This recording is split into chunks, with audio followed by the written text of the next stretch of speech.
जय हिंद साथियों, मैं राहुल सेरिया आपके अपने यूट्यूब चैनल मैथ्स राहुल में आपका स्वागत करता हूं। तो साथियों, हमारा चल रहा है प्रायिकता का पहला चैप्टर हमने सिक्कों पर आधारित प्रश्न देख लिए हैं। आज हम देखेंगे पासा, जिसे डाइस कहते हैं। अगर सिक्कों का क्वेश्चन आपने नहीं देखा तो हमारे चैनल के डिस्क्रिप्शन में मिल जाएगा या फिर प्लेलिस्ट में जाके देख सकते हो सिक्कों पर आधारित प्रश्न। आज हम देखेंगे पासे पर आधारित प्रश्न। तो आइए दोस्तों, देखते हैं पासा क्या होता है। और तो हमने देखा था सिक्कों पर आधारित प्रश्न में भी प्रायिकता क्या होता है, आज भी देखेंगे प्रायिकता क्या होता है। तो प्रायिकता की डेफिनेशन क्या है? जब घटना की निश्चितताओं को अंकगणित के रूप में निरूपित किया जाता है तो उसे प्रायिकता कहते हैं।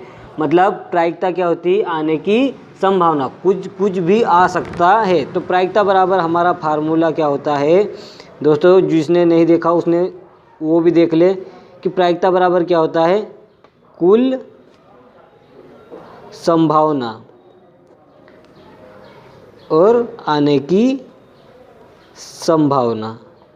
प्रायिकता बराबर क्या होता है? आने की संभावना बटे कुल संभावना। मतलब कुल संभावना, जितनी संभावना होगी उसमें से कितना आना है। आपको इतना याद रखना है कि प्रायिकता बराबर क्या होता है? आने की संभावना बटे कुल संभावना। आज हम देखेंगे पासा क्या होता है। पासे पे बहुत सारे एग्जाम में बहुत सारे क्वेश्चन आते हैं दोस्तों, हर एग्ज़ाम में पूछा जाता है। अगर ये एग्ज़ाम की दृष्टि से देखें तो बहुत इंपॉर्टेंट क्वेश्चन है। चलिए, तो पासा जिसे बोलते हैं डाइस। एक पासा होता है, पासा एक माचिस की डिब्बी के समान होता है दोस्तों। आप ध्यान देना, मैं आपको माचिस दिखा रहा हूँ। माचिस की डिब्बी की तरह होता है। क्या होता है? पासा इस प्रकार होता है। पासे में कितनी फलक होती है? एक पासे में 6 फलक होते हैं।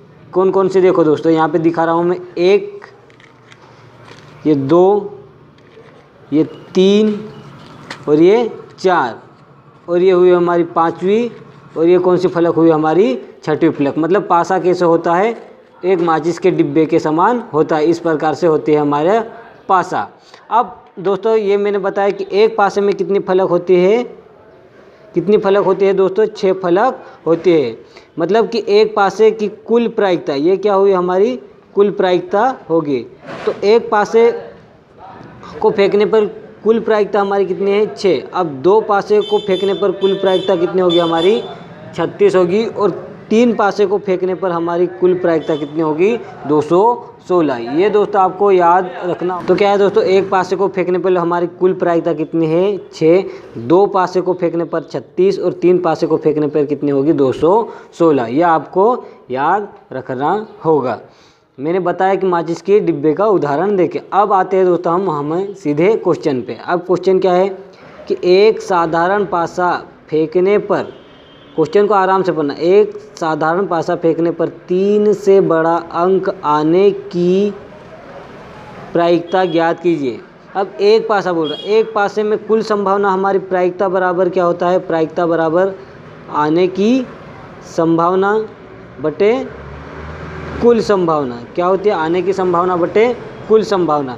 तो एक पासे को फेंकने पर 3 से बड़ा, तो एक पासे में कितने फलक होते हैं? 6। 1, 2, 3, 4, 5 और ये 6। तो एक पासे को फेंकने पर 3 से बड़ा अंक, तो 3 से बड़ा, तो हमारी एक पासे को फेंकने पर कुल प्रायिकता कितनी है दोस्तों? देखो, एक पासे को फेंकने पर हमारी कुल प्रायिकता कितनी है? 6। तो हमारी कुल प्रायिकता कितनी है? 6। कुल प्रायिकता हमारी कितनी हो गई? 6। अब 3 से बड़ा अंक, तो 3 से बड़ा अंक कौन कौन सा दिख रहा है? 4, 5 और 6। कितने अंक है 3 से बड़े? कितने अंक हैं? 3 है। तो हम कितना लिखेंगे? 3। क्यों 3 लिखेंगे? ये नहीं लिखना कि 4, 5, 6 नहीं लिखना है। 3 से बड़ा अंक, तो कितने? 3 से बड़े अंक कितने? 1, 2 और 3 है। तो 3 आने की संभावना कौन कौन सी होगी? 4 भी आ सकता है, 5 भी आ सकता है और 6 भी आ सकता है। तो कितने अंक आ सकते हैं? 3। और कुल संभावना कितनी है? 6। तो 3 एकम 3, 3 दूना 6। तो हमारा आंसर कितना होगा? 1/2। तो ये हुआ दोस्तों हमारा पहला क्वेश्चन, साधारण है। अब अगला क्वेश्चन उसी प्रकार से है कि एक साधारण पासे को फेंका जाता है, संभाविता मालूम कीजिए कि 4 अंक ऊपर आए। मतलब चौथा अंक क्या है? ऊपर आए। तो एक पासे को फेंकने पर हमारी फलक कितने हैं? 6। 1, 2, 3, 4, 5 और ये 6। अब दोस्तों देखना कि कुल संभावना कितनी है मेरे पास। कुल संभावना तो 6, लेकिन क्या बोला है कि 4 अंक ऊपर आए, मतलब कि चौथा अंक ऊपर आना चाहे। तो चौथा कितनी बार आ सकता है? एक ही बार आ सकता है। तो हमारा आंसर कितना होगा? 1/6 होगा। तो दोस्तों अगर वीडियो अच्छा लगे तो लाइक कर दें, सब्सक्राइब कर लें और कमेंट्स ज़रूर करें। अब अगला क्वेश्चन क्या है?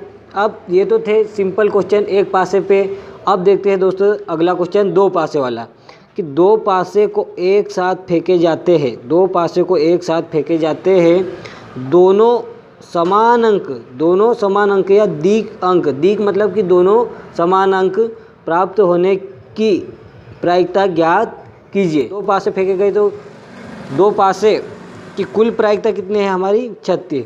तो दोस्तों क्या लिखूंगा मैं? कुल प्रायिकता मेरी कितने हैं?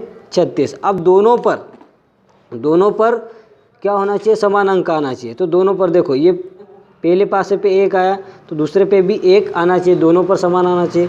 अब दूसरा बार फेंका गया तो दूसरी बार भी 2 आ गया। अब तीसरी बार भी 3 आ गए। देखो पहली बार फेंका दोनों पासों को साथ में, तो पहले पे 1 और दूसरे पे भी 1। अब दूसरी बार फेंका तो दूसरे पे भी 2 और दूसरे पे भी 2 हो सकता है। अब अगली बार फेंका तो 3 और 3 भी हो सकता है। अगर अगली बार में फेंकूँ तो 4 और 4 भी हो सकता है। और फेंकूँगा तो 5 और 5 भी हो सकता है। और अगली बार फेंकूँगा तो 6 और 6 भी तो हो सकता है। बोला क्या कि दोनों पर समान अंक। अब ऐसा मत करना कि 7 और 7, क्योंकि एक पासे पे कितनी फलक होती है? 6। तो पहले पे अगर 1 होगा तो दूसरे पे भी 1, दूसरी बार में 2 भी हो सकता है, 3 भी हो सकता है, 4 भी हो सकता है, 5 भी हो सकता है और 6 भी हो सकता है। तो बोला क्या उसने क्वेश्चन में कि दोनों पर समान अंक आने की प्रायिकता है। तो 1 2 3 4 5 6 कितनी प्रकार से दोनों पर समान अंक आ सकते हैं? 6 प्रकार से आ सकते हैं। अब इसको काटेंगे तो 3 6 कम 6 6 36, तो 1/6 ये क्या होगा? हमारा आंसर होगा। अगर दोस्तों समझ में नहीं आए तो कमेंट्स ज़रूर करें कि सर आप स्पीड से पढ़ा रहे, कि सर आप धीरे पढ़ा रहे, तो मैं उस हिसाब से लेके चलूँगा। अब चौथे नंबर का क्वेश्चन क्या है? देखो कि 2 पासे को एक साथ उछाला जाता है तो दोनों का योग 11 आने की संभावना होगी। अब 2 पासे बोला, कितने पासे बोला है? 2 पासे बोला है। तो 2 पासे की कुल संभावना कितनी है? टोटल संभावना कितनी है मेरे पास? 36। कुल संभावना कितनी है मेरे पास दोस्तों? 36 है। अब आगे क्या बोला कि 2 पासे को फेंका गया तो कुल योग कितना आना चाहिए? 11। अब कुल योग 11 कब आएगा दोस्तों? देखो कुल योग 11 लाने के लिए हमें क्या करना पड़ेगा कि ऐसे पहले पे अगर मेरा कितना हो, पहला पासा फेंका तो मेरे पास कितना आना चाहिए? 5 आएगा। और दूसरे पे कितना आना चाहिए? 6 आना चाहिए, तो 11 होगा। अब दूसरी बार और ऐसा भी तो हो सकता है कि 6 और 5 भी आ सकता है। दोस्तों ये ऐसा क्यों लिख रहा है? क्योंकि एक पासे में कितनी फलक होती है? 6 होती है। तो देखो 5 और 6 का योग कितना होगा? 11। और 6 और 5, तो मैं अगर पहले पासा फेंकूंगा तो 5 हो सकता, तो दूसरे पे 6 आएगा। अगर ऐसा नहीं तो पहले पे 6 हो सकता या फिर दूसरे पे 5 हो सकता। अब कोई सी संख्या का योग हो रहा क्या? 11 नहीं हो रहा। तो हमारा आंसर कितना होगा? फिर कितनी बार 11 आने की संभावना होगी? 2 बार। तो कितना होगा? 2/36। तो इसको मैं किससे काटूंगा? 2 से। तो 2 एकम 2, 2 एकम 2, 2 8 16। तो मेरा आंसर कितना होगा? 1/18 होगा। दोस्तों अगर समझ में आ रहा है तो कमेंट्स ज़रूर करें। अब अगला क्वेश्चन क्या है दोस्तों? देखो कि 2 पासे एक साथ फेंके जाते हैं, योगफल 5 प्राप्त करने की संभावना होगी। 2 पासे एक साथ फेंके जाते हैं, योगफल 5 प्राप्त करने की संभावना होगी। अब 2 पासे को फेंका गया तो कुल संभावना हमारी कितनी है? 36 है। लेकिन बोला क्या है कि 2 पासे को फेंकने पर योगफल कितना आना चाहिए? 5 आना चाहिए। अब पहले पे कितना हो सकता है दोस्तों? 2 हो सकता है। तो दूसरे पे कितना होगा? 3। अब ऐसा भी तो हो सकता है कि 3 भी हो सकता और 2 भी हो सकता, क्योंकि इन दोनों का योग कितना होता है? 5 होता है। क्योंकि ये इतनी संख्या क्यों ले रहा है दोस्तों? क्योंकि एक पासे पे कितना होता है? कितनी फलक होती है? 6 फलक होती है। अब ऐसा भी तो हो सकता है कि दोस्तों पहले पे 1 हो जाए, दूसरे पे 4 हो जाए। अब ऐसा भी तो हो सकता है दोस्तों ना कि 4 या 1 भी आ सकता। अब देखो अभी कोई सी संख्या हो रही क्या? 6 से ऊपर नहीं जाना, क्योंकि एक पासे में तो 6 ही फलक होती है। अब देखो दोस्तों इससे कोई सी संख्या इनसे कोई से अलग संख्या आते हैं क्या? 5 योग नहीं आते। तो कितनी प्रायिकता होगी हमारी? 1 2 3 4, 4 प्रकार से 5 आ सकता है। तो हमारा आंसर कितना होगा दोस्तों? 4 प्रकार से हमारा 5 हो सकता है। तो हमारा आंसर कितना होगा? 4 एकम 4, 4 9 की 36। तो हमारा आंसर कितना होगा? 1/9 हो गया। 6 से अधिक नहीं जाना है। बार बार दोस्तों बोल रहा कि 6 से अधिक नहीं जाना है, क्योंकि एक पासे में कितने फलक होते हैं? 6 ही होते हैं। क्योंकि मैं ये माचिस की जो डिब्बे है ना, इसका एग्जाम्पल देके बताऊँ कि एक फलक ये होती है, दूसरी ये होती है, तीसरी ये वाली है, चौथी ये वाली, और ये 5वीं और ये 6ठी फलक इधर होती है।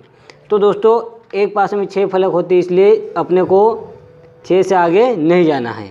अब अगला क्वेश्चन क्या दिया है 6वें नंबर का, कि 2 पासे को एक साथ फेंकने पर अंक का योग 10 होने की प्रायिकता ज्ञात कीजिए। आप 2 पासे फेंका तो आपके मन में आना चाहिए कि 2 पासे फेंके तो कुल प्रायिकता कितनी होती है? 36 होती है। अब 10 आने मतलब 6 से आगे नहीं जाना है कि कौन कौन सी संख्या को जोड़ूं कि मैं 10 आ जाए। तो इसका आंसर आप मुझे कमेंट्स बॉक्स में दोगे, मैं वेट करूंगा दोस्तों। अगर वीडियो अच्छा लगे तो लाइक भी करें, शेयर करें अपने दोस्तों के साथ, क्योंकि किसी का भी भला हो सकता है। अब अगला क्वेश्चन देखें दोस्तों, कि एक पासा फेंकने पर अभाज्य संख्या आने की प्रायिकता होगी। एक पासा फेंकने पर अभाज्य संख्या।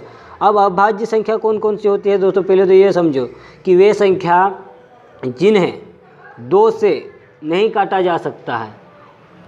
अब देखो दोस्तों, अभाज्य संख्या क्या होती है?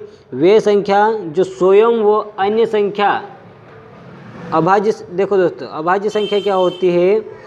कि वे संख्या जो स्वयं वो अपने के अतिरिक्त अन्य संख्या का भाग नहीं जाता है, उसे अभाज्य संख्या। हमारी अभाज्य संख्या कौन कौन सी होती है? देखो कहाँ से स्टार्ट होती है? 2 से। 2 3 5 7 ऐसी कहाँ तक चलती है? अनंत तक। लेकिन एक पासे को फेंकने पर, एक पासे में कितने फलक होते हैं? 6।